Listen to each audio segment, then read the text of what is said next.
Subscribe કરો એ high news India ચેનલને, પછી યુટ્યુબ એપ પર બેલ આઇકોનનું બટન દબાવો અને નિહાળો એ હાઈ ન્યૂઝ ઇન્ડિયા ચેનલ.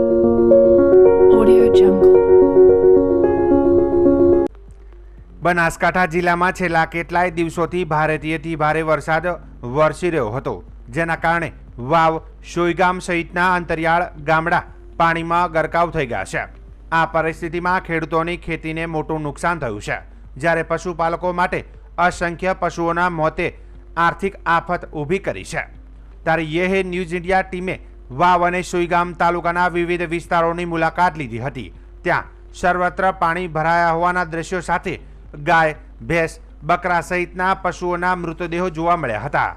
સ્થાનિક લોકો દ્વારા મૃત પશુઓનો યોગ્ય નિકાલ કરી દવા છંટકાવ કરવામાં આવે અને સાથે સાથે પશુપાલકોને વળતર આપવામાં આવે તેવી માંગ ઉઠી હતી.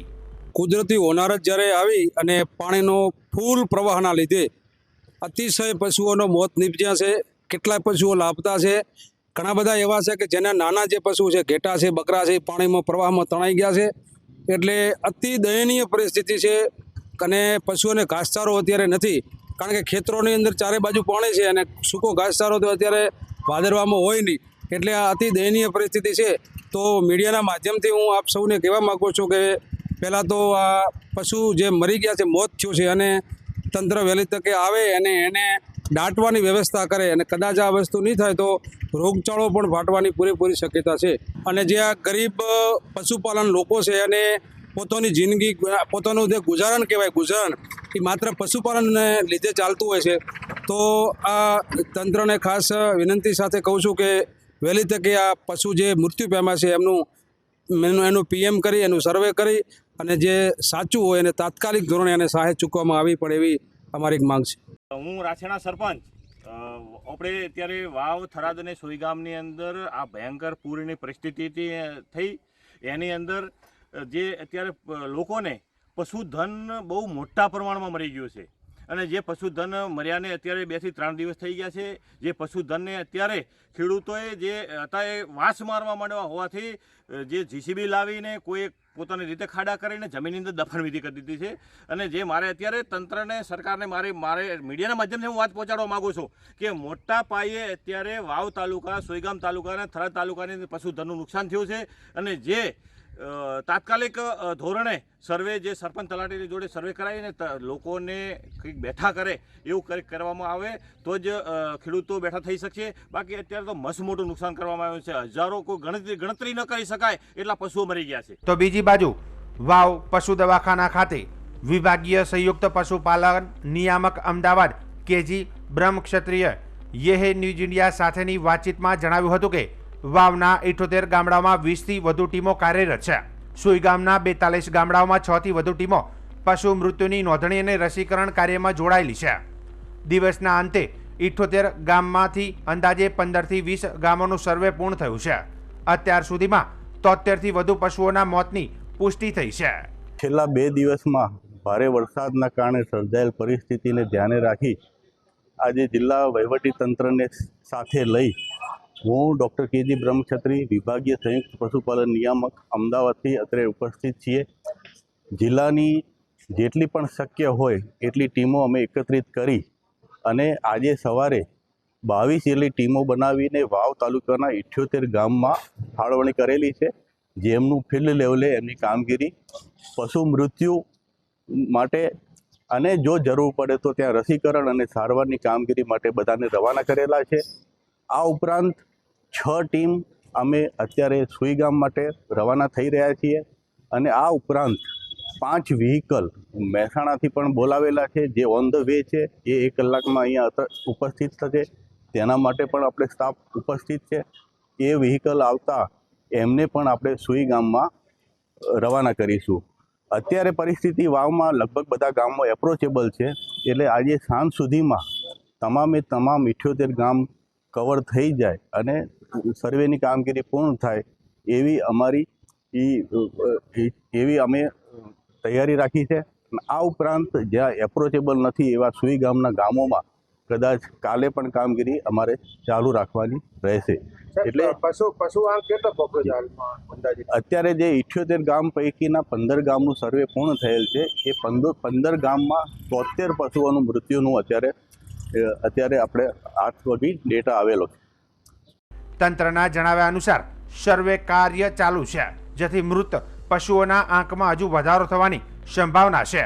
આ પરિસ્થિતિમાં સરકાર દ્વારા તાત્કાલિક રાહત અને વળતર મળવા માટેની કામગીરી આગળ ધપાવવામાં આવી રહી છે. બનાસકાંઠા જિલ્લાના વાવ અને સુઈગામ તાલુકાના અનેક ગામોમાં પૂર જેવી પરિસ્થિતિ સર્જાતા ખેડૂતોના ખેતરોમાં ભરાયેલા પાણીથી ભારે નુકસાન થયું છે. ભારે વરસાદ અને નદી નાળા છલકાતા ખેડૂતોના મહેનતના પાકો પાણીમાં ગરકાવ થઈ ગયા છે. વાવ અને સુઈગામ વિસ્તારમાં એરંડા, બાજરી, જુવાર, મગફળી અને કપાસ જેવા મુખ્ય પાકોને પાણીમાં ગરકાવ થતાં ખેડૂતોને અતિભારે આર્થિક નુકસાન વેઠવાનો વારો આવ્યો છે. આ પરિસ્થિતિને પગલે ભારતીય કિસાન સંઘની ટીમના જિલ્લા પ્રમુખ ભગુભાઈ પટેલ, કાનજીભાઈ પટેલ, જિલ્લા કોષાધ્યક્ષ માવજીભાઈ લો, લક્ષ્મણભાઈ પટેલ સહિતની ટીમે આજે વાવ અને સુઈગામ તાલુકાના અસરગ્રસ્ત વિસ્તારોની મુલાકાત લઈ ખેડૂતોની હાલત અંગે માહિતી મેળવી હતી. ભારતીય કિસાન સંઘના અગ્રણીઓએ જણાવ્યું હતું કે ખેડૂતોના પાકો નિષ્ફળ ગયા છે, ખેતરની જમીનનું ધોવાણ થયું છે, પશુઓ માટે ઘાસચારો ખૂટ્યો છે. મૃત પશુઓના સચોટ આંકડો મેળવી પશુપાલકોને સહાય આપવાની માંગ કરી હતી. તેમણે રાજ્ય સરકારને તાત્કાલિક સહાય પેકેજ જાહેર કરી ખેડૂતોને રાહત આપવાની માગણી કરી હતી. આજે ભારતીય કિસાન સંઘ બનાસકાંઠાની ટીમ ત્યાંના વાવના સ્થાનિક લોકો સાથે ભાટોણ ગામની અને અલગ અલગ ગામોની મુલાકાત લીધી. અહીંયા સ્થળ ઉપર રિયાલિટી જોઈ તો ઘણા બધા પાકોને એરંડા, બાજરી કે જે પણ ચોમાસું પાકો થાય છે એ તમામ પાકો ખૂબ નષ્ટ થઈ ગયા છે. પાકોના ઉપર પાણી ફરી વળ્યું છે. અહીંના લોકોના ગામડાઓમાં પણ ખૂબ પાણી ભરાઈ ગયા છે. સ્થિતિ દયનીય છે અને ખૂબ વિકટ પરિસ્થિતિ છે. આજે અમે જે રિપોર્ટિંગ કરવાના છીએ અને એ તમામ રિપોર્ટિંગ અમારા કિસાન સંઘના માધ્યમથી સરકારમાં રજૂઆત કરવાના છીએ અને આવનાર સમયમાં અહીંના લોકોને, અત્યારે સ્થાનિક લોકોને તાત્કાલિક પેકેજ આપે અને એ પણ રજૂઆત કરવાના છે અને કેસ્ટોલ આપીને પણ જે લોકોનું જનજીવન અસ્તવ્યસ્ત છે એ લોકોનું જનજીવન તાત્કાલિક ધોરણે સારું થાય એ માટે રજૂઆત કરવાના છીએ. તો બીજી તરફ અસરગ્રસ્ત ખેડૂતો પણ સરકાર સમક્ષ આજીજી કરી રહ્યા છે કે ઘર, મકાન અને ઘરવખરી પાણીમાં ગરકાવ થઈ ભારે નુકસાન થયું છે. તંત્ર દ્વારા કેટલાય પરિવારોને પ્રાથમિક શાળાઓમાં સ્થળાંતર કરાયા છે. પાક તેમજ દૈનિક જીવનમાં ઉપયોગી સામાન પાણીમાં ધોવાઈ ગયો છે. ખેડૂતોનો આગ્રહ છે કે સરકાર પાક નિષ્ફળ સહાય, જમીન ધોવાણ સહાય અને પશુઓ માટે ઘાસચારો ઉપલબ્ધ કરાવે, જેથી આ સંકટમાંથી બહાર આવી શકાય. હા, આપણે આ બહારની ટીમમાં આવી થઈ, સાહેબો આવ્યા છે બધા અને ખેડૂતમાં અમારે બગાડ થયો છે. ખેડૂતને અનાજ એટલો બગડ્યો, ખેતી બગડી છે, મગફળી બગડી, એરડા બગડ્યા અને અમે તો હેરાન થઈ ગયા છે સાહેબ. પાણી આવ્યું છે ખૂબ અને પાણી માથે ગામના ને બહારના આવ્યા હતા. ટીમો આવીને અમને વરેડાયાથી બધા બહાર કાઢ્યા છે. ઉડિયા લાવ્યા છે ગામ ભાટુએર અને ઉડિયા લાવીને બધાને બહાર કાઢ્યા છે. પાણી અત્યારે અનાજ બગડ્યો છે ખૂબ. ખેડૂતોને ઘરમાં હતો એ બધું બગડી ગયો, માલ મરી ગયો અને ટીમો આવીને સાહેબો બધા આવીને અમારા સરકાર હવે અમને દે, અમને હું પૈ આ લે ખરું ને કા પછી ચમ થાય છે કોઈ બીજો તો આપણો ચિયો લેવરાય કોઈ. બનાસકાંઠા જિલ્લાના સુઈગામ, ભાભર, વાવ અને થરાદ તાલુકામાં વરસાદને પગલે અસરગ્રસ્ત થયેલ વિસ્તારમાં જિલ્લા કલેક્ટર મિહિર પટેલની આગેવાની હેઠળ વહીવટી તંત્ર દ્વારા રાઉન્ડ ધ ક્લોક કામગીરી થઈ રહી છે. સુઈગામના અસરગ્રસ્ત ગામોમાં ફૂડ પેકેટ અને પાણીની બોટલ વિતરણ કરવામાં આવી રહ્યું છે. સુઈગામના જેલાણા, નેસડા, ગોલપાડણ, ભરડવા, કાણોઠી, મમ્માણા, લીંબાળા, કોરોટી સહિતના ગામોમાં ફૂડ પેકેટ અને પાણીની બોટલ સહિતની સામગ્રી તંત્ર દ્વારા વિતરણ કરાઈ છે. તંત્ર દ્વારા પાણીમાં જઈને ઘર ઘર સુધી ફૂડ પેકેટ અને પાણી લોકો સુધી પહોંચાડવામાં આવી રહ્યું છે. ફૂડ પેકેટમાં સુખડી, ચવાણું, પાપડી, ગાંઠિયા સહિતનો સૂકો નાસ્તો પેક કરીને વિતરણ કરવામાં આવી રહ્યો છે. સુઈગામના વિવિધ પૂરગ્રસ્ત ગામો માટે ફૂડ પેકેટ સિવાય આજે ઘઉં અને બાજરીનો લોટ સહિતની રાશન કીટ થરાદ ખાતેથી ટ્રક મારફતે રવાના કરાઈ છે. ઘઉંના લોટના 1000 તથા બાજરીના લોટના 1000 મળીને કુલ પ્રતિ 5 કિલો પેકેટમાં કુલ 2000 લોટના પેકેટ અસરગ્રસ્ત વિસ્તાર માટે રવાના કરાયા છે. આ સિવાય વધુ 24000 પાણીની બોટલો પણ રવાના કરાઈ છે. છેલ્લા 3 દિવસથી આ જે પૂરની પરિસ્થિતિ છે એમાં સુઈગામ અને સરહદી તાલુકા વાવની અંદર અમે ફૂડ પેકેટ પહોંચાડવાની કામગીરી કરી રહ્યા છીએ. ગઈકાલ સુધીમાં લગભગ 2 લાખ કરતાં વધારે પાણીની બોટલ અને ફૂડ પેકેટ અમે પહોંચાડી ચૂક્યા છીએ. આજના દિવસની અંદર પણ અમે 1 લાખ કરતાં વધારે ફૂડ પેકેટ અને પાણીની બોટલો સુઈગામ અને વાવ તાલુકામાં પહોંચાડી છે. આજે આપ જોઈ રહ્યા છો એમાં સુઈગામ તાલુકામાં જે પાણી ભરાયેલા છે એમાં ખાસ કરીને જેલાણા, નેસડા, ગોલપ, પાડણ અને ભરડવામાં અમે જિલ્લા વહીવટીતંત્ર માન્ય કલેક્ટર સાહેબના માર્ગદર્શન હેઠળ 5-5 કિલોગ્રામની ઘઉંના લોટ અને બાજરીના લોટની જે કીટો છે એ આપ જોઈ રહ્યા છો કે આ 5 ગામની અંદર પહોંચાડી રહ્યા છે. તેમજ કાણોઠી, મવાણા, લીંબાડા અને કારેટીમાં પીવાના પાણીની ડિમાન્ડ હતી તો એ પણ અમે સ્પેશિયલી અત્યારે પહોંચાડી છે અને જેમ જેમ સહાયતા આવતી જાય છે એમ અમે આગળ ગામોની અંદર ત્વરિત પહોંચાડીએ છીએ. બનાસકાંઠા જિલ્લાના થરાદ તાલુકાના લેડાઉ ગામે છેલ્લા કેટલાય દિવસથી પડેલા ભારે વરસાદ બાદ ગામના નીચાણવાળા વિસ્તારોમાં પાણી ભરાઈ જતા લોકો મુશ્કેલીમાં મુકાયા છે. વરસાદ ઓસર્યા પછી પણ પાણી ન ઉતરતા ગ્રામજનોએ ભારે હાલાકીનો સામનો કરવો પડી રહ્યો છે. ગામના અનેક ઘરોમાં પાણી ઘૂસી જતા લોકોના ઘરવખરી સહિતનો સામાન બગડી ગયો છે. કપડાં, અનાજ, ફર્નિચર જેવી આવશ્યક ચીજો પાણીમાં ભીંજાઈ જતા લોકો ચિંતામાં મુકાયા છે તો કેટલાક પરિવારોને પોતાના ઘરો છોડીને સલામત સ્થળે જવું પડ્યું છે. લેડાઉ ગામમાંથી બહાર જવા માટે જમડા સહિતના રસ્તાઓ પર પાણી ભરાઈ જતા અવરજવર સંપૂર્ણ રીતે અસ્તવ્યસ્ત થઈ ગઈ છે. વાહન વ્યવહાર બંધ થઈ જવાથી ગામ લોકો બહાર જઈ શકતા નથી અને ગામમાં અંદર એક પ્રકારના જળ કટોકટી જેવી પરિસ્થિતિ સર્જાઈ છે. સ્થાનિક લોકોએ તંત્રને રજૂઆત કરી છે કે પાણી નિકાલ માટે તાત્કાલિક વ્યવસ્થા કરવામાં આવે. તેઓનો આક્ષેપ છે કે વરસાદી પાણીના યોગ્ય નિકાલની વ્યવસ્થા ન હોવાના કારણે ગામે ગામ વારંવાર આવી મુશ્કેલીઓ ઊભી થાય છે. ગામ લોકોનું કહેવું છે કે જો તંત્ર સમયસર પગલાં નહીં ભરે તો સ્વચ્છતા, રોગચાળો અને જીવલેણ બીમારીઓ ફાટી નીકળવાની ભીતિ હાલ સેવાઈ રહી છે. પાનાભાઈ કાળાભાઈ, ગામ લેડવ. ગામમાં પાણી ઘરમાં વળી ગયું છે. કોઈ બારી નીકળે એમ છે ને શહેર સામાન બધું માલ સામાન બધું પલળી ગયું છે. 100 ઘડીત બારી કોઈ ભાસર કે જમડા કે ચોય જવરાય એમ છે નહીં. બિલકુલ ઘરમાં અંદર બેઠા એ હાથા પાણી તો 100 ઘડીત 100% નહીં 75% પાણી 100 ઘડીત છે. બનાસકાંઠા જિલ્લાના થરાદ નગરપાલિકા વિસ્તારમાં સતત વરસાદથી પાણી ભરાઈ જતા નગરજનો ભારે હાલાકી અનુભવી રહ્યા છે. શહેરના વિવિધ વિસ્તારોમાંથી પાણી નિકાલ માટે નગરપાલિકાએ સફાઈ કામદારોને તાત્કાલિક સાફ સફાઈ કરવા જણાવ્યું, પરંતુ કામદારો દ્વારા કામગીરી થઈ શકે તેમ ન હોવાથી પરિસ્થિતિ વધુ વિકટ બની ગઈ છે. શહેરનું ગટર તથા વરસાદી પાણી જ્યાં નિકાલ થાય છે તે શિવ સાગર તળાવમાં પાણીના વહેણમાં ઘાસ તથા કચરાને કારણે અવરોધ ઊભો થયો હતો. આ સંજોગોમાં નગરપાલિકાના ચીફ ઓફિસરે ફાયર બ્રિગેડને જાણ કરી હતી. ફાયરનું કામ ન હોવા છતાં માનવતાની દ્રષ્ટિએ નગરજનોની સુખાકારીને પ્રાથમિકતા આપતા fire officer Virambhai Rathod, leading fireman Dhanjibhai અને તરવૈયા સુલતાન મીર તાત્કાલિક મેદાનમાં ઉતર્યા.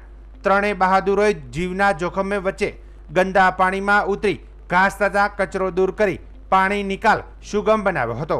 આ પ્રયત્નોથી નગરની પાણી ભરાવાની સમસ્યામાં મોટો ઘટાડો થયો હતો અને લોકોને રાહત મળી હતી. નગરજનોને ફાયર ટીમની આ સેવા ભાવનાની પ્રભાવિત થઈને પ્રશંસા વ્યક્ત કરી રહ્યા છે. ઉલ્લેખનીય છે કે થરાદ નગરપાલિકા ફાયર ટીમ દ્વારા ફોટા પડાવવા નહીં પણ કામગીરી કરી બતાવે છે, જે સરાહનીય કામગીરી કહી શકાય. સમગ્ર દેશમાં નવરાત્રિના પર્વનું અનેરું મહત્વ હોય છે, ત્યારે ગુજરાતમાં નવરાત્રિનું મહત્વ કંઈક અલગ જ હોય છે.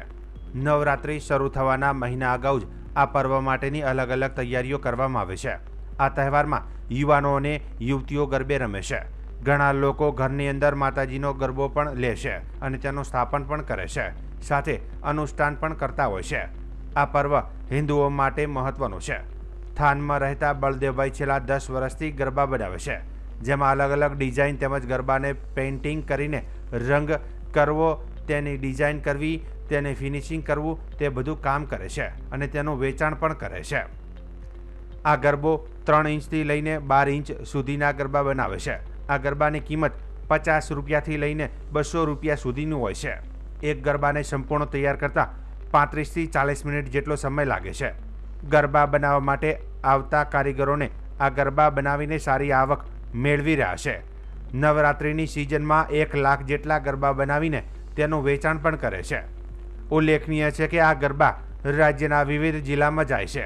નવરાત્રિના 9 દિવસમાં ઘણા લોકો આ ગરબો ઘરની અંદર સ્થાપન કરે છે, તેમજ શેરીની ગરબી તેમજ મંદિરમાં પણ આ ગરબો મૂકવામાં આવે છે. ગરબાનું પણ મહત્વ પણ છે. હાલ ડીજે અને પાર્ટી પ્લોટના યુગમાં આવા ગરબાનું વેચાણ ઓછું થયું છે, પણ ગ્રામ્ય વિસ્તારોની ગરબીમાં તેમજ મંદિરોમાં આ ગરબા લોકો લેતા હોય છે.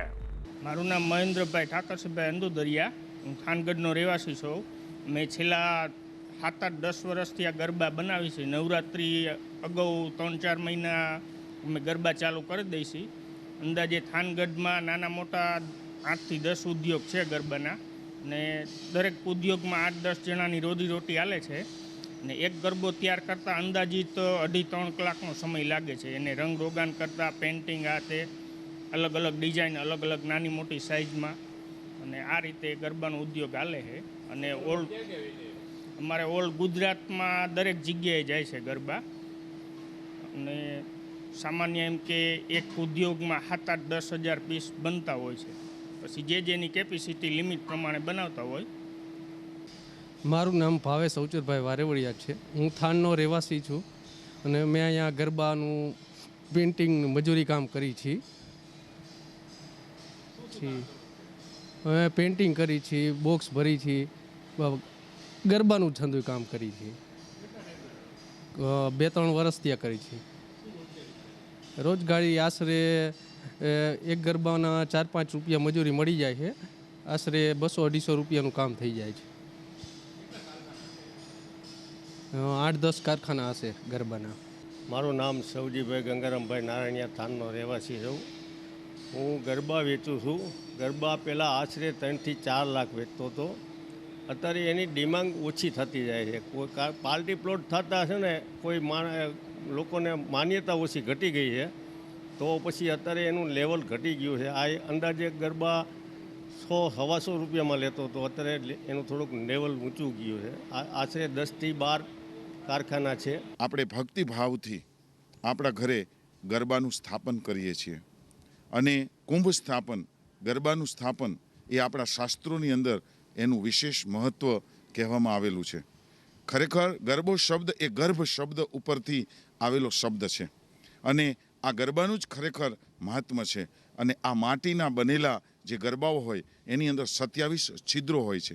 આ 27 છિદ્રો એ 27 નક્ષત્રો છે, અને એની અંદર જે આપણે કુંભનું સ્થાપન કરી છીએ એ સાક્ષાત ભગવાન વરુણ છે. અને એની અંદર આપણે નવદુર્ગાનું આવાહન કરીએ છીએ, જવારા વાવીએ છીએ, અને એ કુંભનું સ્થાપન આપણા ઘરે 9 દિવસ માટે રહે તો આપણને સુખ, સમૃદ્ધિ, ઐશ્વર્યની અભિવૃદ્ધિ કરે છે.